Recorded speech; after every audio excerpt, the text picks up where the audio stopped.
कि इसका नोटिफिकेशन कब तक आ जाएगा, जो आपका यूपी टेट है चाहे आपका सुपर टेट है, ठीक है, चाहे आपका यूपी टेट है चाहे आपका सुपर टेट है, इसका नोटिफिकेशन कब तक आ जाएगा, चाहे आप लोग पेपर फर्स्ट वाले हो चाहे आपका पेपर सेकंड वाले हो। मेरे ख्याल से ये सभी चीजें आपको, अगर आपको सुचारू रूप से सभी चीजें देखने को मिलेगी तो साल भर के एंड से मतलब ये जो आपका 2024 है, इसके एंड में ये सभी प्रक्रियाएं आपको देखने को मिल सकती है। हम लोग इतना जल्दी नहीं कह सकते कि भाई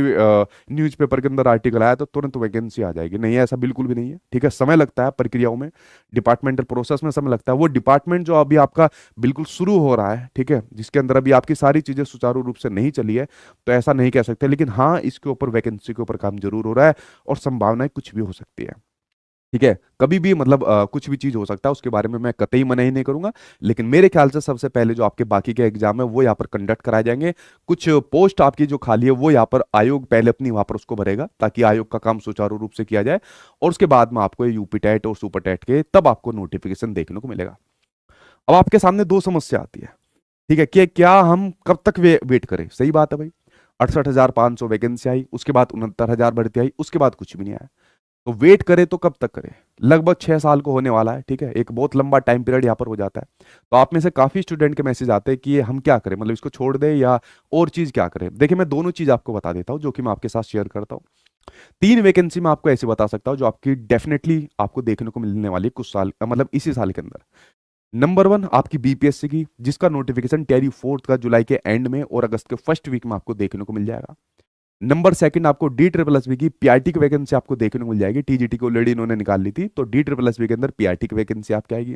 और नंबर 3 कुछ समय के बाद आपको ईएमआरएस की, यानी कि एकलव्य मॉडल रेजिडेंशियल स्कूल की आपको वैकेंसी देखने को मिलेगी। ये 3 वैकेंसी मैंने आपको बताई जो इसी साल आपको देखने को जरूर मिलने वाली है।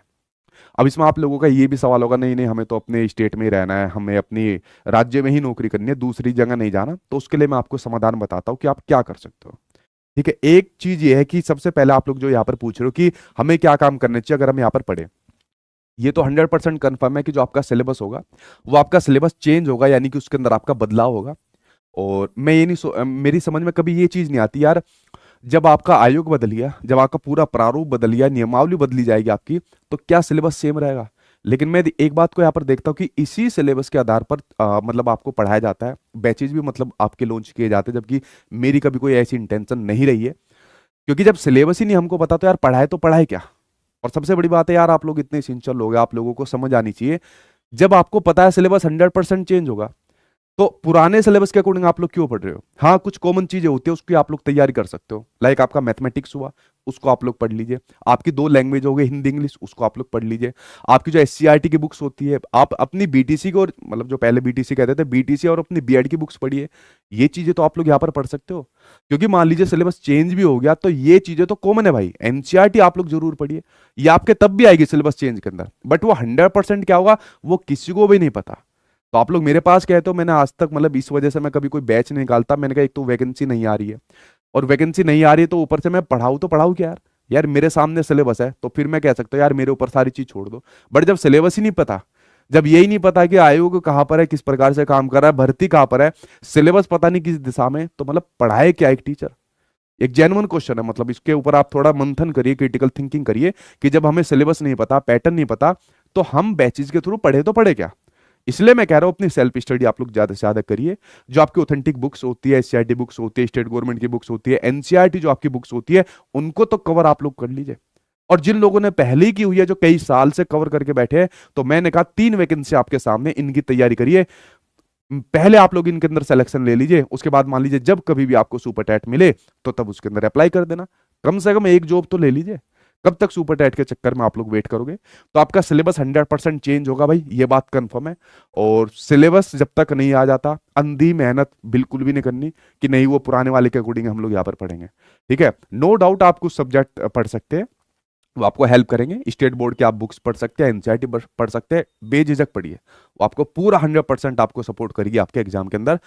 पर बेवजह मत पढ़िए, ठीक है, बेवजह मतलब इस तरीके की चीजों में मत पढ़िए। तो देखिए, चाहे आपके यूपी के हो, चाहे आपके यूपी के हो, चाहे आपके अदर स्टेट के कैंडिडेट हो,